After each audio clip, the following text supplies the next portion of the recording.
Of course, my salutation, courtesies, and respect to the Honorable Governor of Maguindanao del Norte, Governor Abdul Rauf Gobsam Magakwa, a very supportive governor, not only in his province, but the entire bar, and including the Cotabato City. The Provincial Administrator, Dr. Tumanda Antok, Vice Mayor Salaban, not just only present as Vice Mayor, but I believe he is also representing the Honorable Mayor Salaban.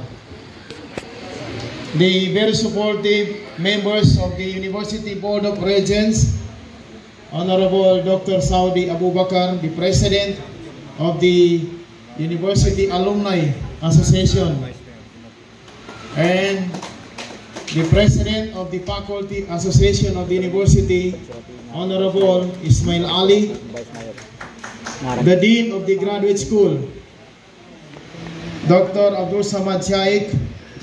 Beside him is the Director for NSTP, ROTC, and CWTS, and the project leader of the Philippine Futures Thinking of the University, Dr. Jainuddin Kusin, Dr. Noruddin Salam, the Director for External and International Linkaging, Dr.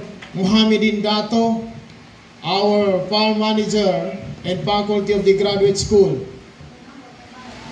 Ustaz Hatabilon, the Director for Alumni Relations, Dr.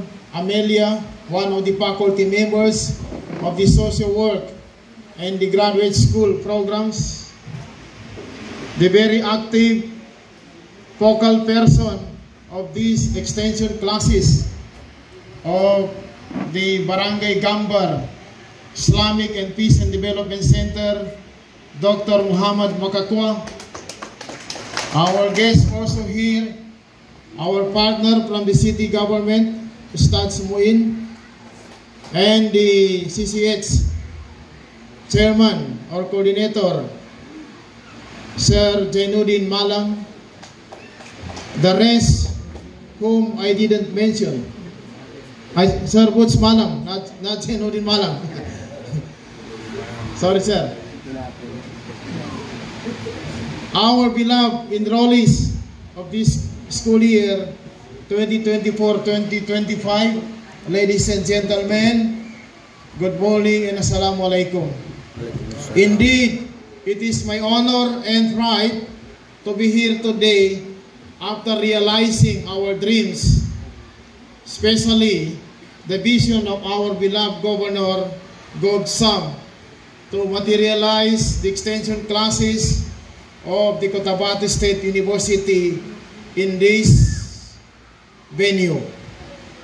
Today marks the milestone of our Bangsamoro government, and this is an epitome of success where education plays in a community-based, and this is considered an extraordinary thing that the previous people were not able to materialize, and we are very glad for that, because we are not comparing the past, but we are comparing the blessing that was given by the Almighty. That means it connotes that we are more blessed than the previous time, but the previous time is the roots and background of today's achievement. You are something special on the heart of our beloved Governor, where he brings the university in this area. Palakpakan natin ang ating mahal na Governor. You know, for past years, there are so many people thinking of how to have an extension classes in their areas, but they're not lucky for that thing. And that is why I've been telling that you are very lucky that now we will be starting our classes in this Gambar Islamic Peace and Development Center in Mother Kabuntalan, Maguindanao del Norte. The Cotabato State University, as it envisions with a world-class education hub for inclusive, sustainable, and transformative peace and development in Southern Philippines, this is a manifestation that we are open for any invitation, as well as our vision, mission, goals, and objectives shall not be deprived, but instead it will be promoted. And this is now a manifestation that we are growing as a newly converted university from a state college, the then Cotabato City State Polytechnic College. This is a manifestation that we are growing. We are now deserving university because we can partner with the provincial government, especially the Maguindanao del Norte. This has many benefits for our students. You no need to travel from your area to our campus, the main campus. This school is now, and it is impossible that people here, the teachers, the local government employees, those studies, and some other who deserve to enroll were not able to enroll because the university is now in Gambar Islamic Peace and Development Center. Imposible po na hindi po tayo magkakaroon ng advanced education sa area na ito na nandirito na yung university. And this is something special, extraordinary for our heart, because we consider the request of the Honorable Governor, especially that many things were provided by our Honorable Governor. The classrooms, of course, the peace and order is very, the ambience is very suitable. It deserves to have.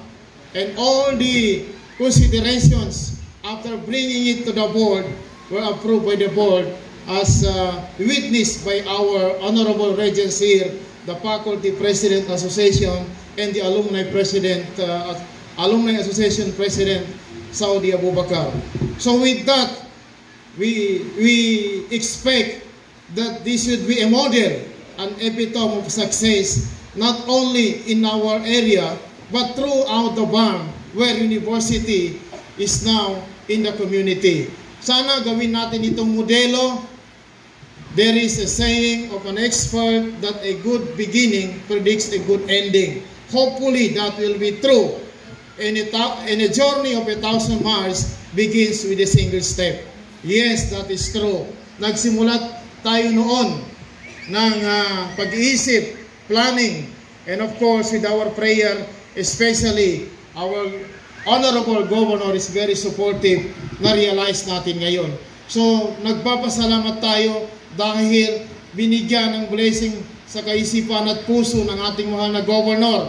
Maisip niya na magkaroon ng ganito, which is very extraordinary thing na hindi mo makikita sa ibang lugar. Hindi mo makikita sa mga probinsya na iba dahil siya po ay yung prophet verse ba yun or hadith, sinabi na seek knowledge from cradle to grave. Ito na yung implication niya. Ito na yung realization of that. Ibig sabihin, hindi lang ito nanggagaling sa ating kaisipan, kundi this is based from the Islamic perspective. Dahil yun po ang Bangsamoro Autonomous Government. Dapat siya po ay hindi lang sa political issues, kundi manggagaling din sa ating Islamic perspective, and it should be holistic. So sa ating mga estudyante, we are very supportive. Hindi ibig sabihin na nandito kayo, second class kayo. Kayo po ang pinaka-special dahil dinala na dito. Yung mga faculty members na bibigyan namin dito, ay yung pong mga faculty members, hindi ibig sabihin na magaling na faculty members ay naubos sila lahat ng master's, doctorate. Pero yung makaintindi ng situation, di ba? Yung situation dito magkaiba doon.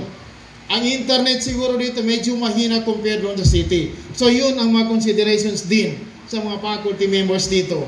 Yung mga assignment dito, dahil we are starting, all the considerations nandiyan. But hopefully, quality shall not be deprived. Ang ating quality assurance ay palaging nandiyan dahil tayo po ay university. In fact, in Malaysia, merong sa University Science Malaysia, wala na po silang colleges or undergraduate. Nakapokus sila sa masters dahil ito po yung pinaka-importante, magiging expert tayo in our field of specialization. If you are a graduate of agriculture, dapat master degree ka diyan. Dahil yung undergrad is just a basic doon sa Malaysia. So we will go forward, not backward. So dapat we will move forward. Hindi man natin kayang pantayan sa panahon ngayon, but this is the start. Mas lalo tayong maiwan ng panahon kung hindi tayo mag-start ngayon. Pero hindi pa huli ang lahat dahil sinimula na ng ating mahal na gobernador dito sa Gambar Peace and Development Center ng Mother Kabuntalan. So with that, our support as University President, we always monitor, we always give our best to make this a continuous one in the future. Wassalamualaikum warahmatullahi wabarakatuh. Waalaikumsalam, President. Napakagandang mensahe yun. Pakinggan natin ang